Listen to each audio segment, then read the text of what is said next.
उत्तर प्रदेश के चुनाव में योगी आदित्यनाथ और अखिलेश यादव के बाद जिस नाम की सबसे अधिक चर्चा रही, उनका नाम है असदुद्दीन ओवैसी साहब। ओवैसी और उनकी पार्टी अमीम यूपी के विधानसभा चुनाव में खासी चर्चा बटोर रहे थे। लोगों की नज़रें इन पर थीं, लोगों की निगाहें इन पर थीं और यूपी की 100 सीटों पर ओवैसी ने अपने प्रत्याशी खड़े किए थे और ख़ासकर उन सीटों पर जो मुस्लिम बाहुल्य इलाके हैं, जहां पर मुस्लिम आबादी ज़्यादा है। जो ओवैसी के समर्थक हैं वो भी काफ़ी उत्साहित थे। उत्तर प्रदेश से उन्हें बहुत उम्मीदें थीं, लेकिन चूंकि अब मतगणना हो चुकी है, चुनाव परिणाम सामने आ चुके हैं, तो लोगों के मन में यह सवाल है कि ओवैसी की पार्टी को कितनी सीटें मिली और कितना वोट मिला।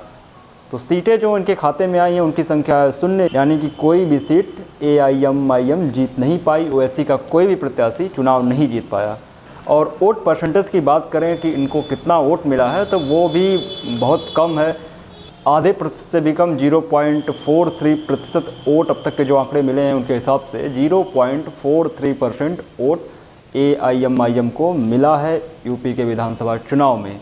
2017 के चुनाव में भी ओवैसी ने 38 सीटों पर अपने प्रत्याशी उतारे थे, जिनमें से 37 प्रत्याशियों की जमानत भी जब्त हो गई थी। इस बार भी उनके ज़्यादातर प्रत्याशियों को 5000 से कम वोट ही मिले हैं। किसी को 500, किसी को 1000, 1200, 2000, 2500, इस तरह से ही वोट उनके ज़्यादातर प्रत्याशियों को मिले हैं।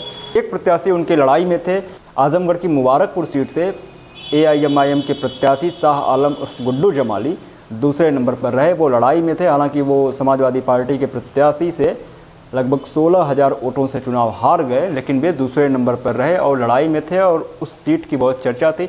लेकिन यहाँ पर जो ध्यान रखने वाली बात है वो ये है कि ऐसा नहीं है कि AIMIM की वजह से या ओवैसी की वजह से उनको वोट मिले। जो भी 31,000 के आसपास वोट उनको मिले वो उनका अपना वोट है। वो 2 बार वहाँ से विधायक रह चुके हैं पूर्व में, तो वो उनकी अपनी पकड़ है। गुड्डू जमाली को मिले वोटों का श्रेय ओवैसी को या AIMIM को नहीं दिया जा सकता।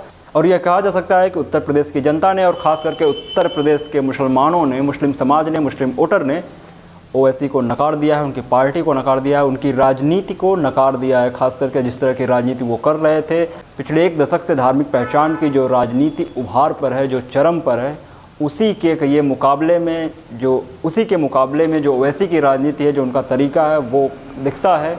लेकिन यूपी के मुसलमानों ने उसे नकार दिया है और फ़िलहाल यही कह सकते हैं कि ओवैसी साहब का जो सपना है मुसलमानों का रहनुमा बनने का, मुसलमानों का नेता बनने का, उत्तर प्रदेश के विधानसभा चुनाव में खास करके वो सपना पूरा नहीं हुआ। उत्तर प्रदेश के मुस्लिम वोटर्स ने उन्हें पूरी तरह नकार दिया है। हालांकि उत्तर प्रदेश में अच्छी खासी संख्या में लगभग 36 या 38 कुछ मुस्लिम विधायक जीत कर आए हैं, लेकिन ओवैसी की पार्टी AIMIM से कोई भी नहीं है। और इनफैक्ट जैसा मैंने कहा कि उनके एक भी प्रत्याशी नहीं जीते, क्या मुस्लिम और क्या गैर मुस्लिम, ओवैसी के एक भी प्रत्याशी चुनाव नहीं जीते हैं।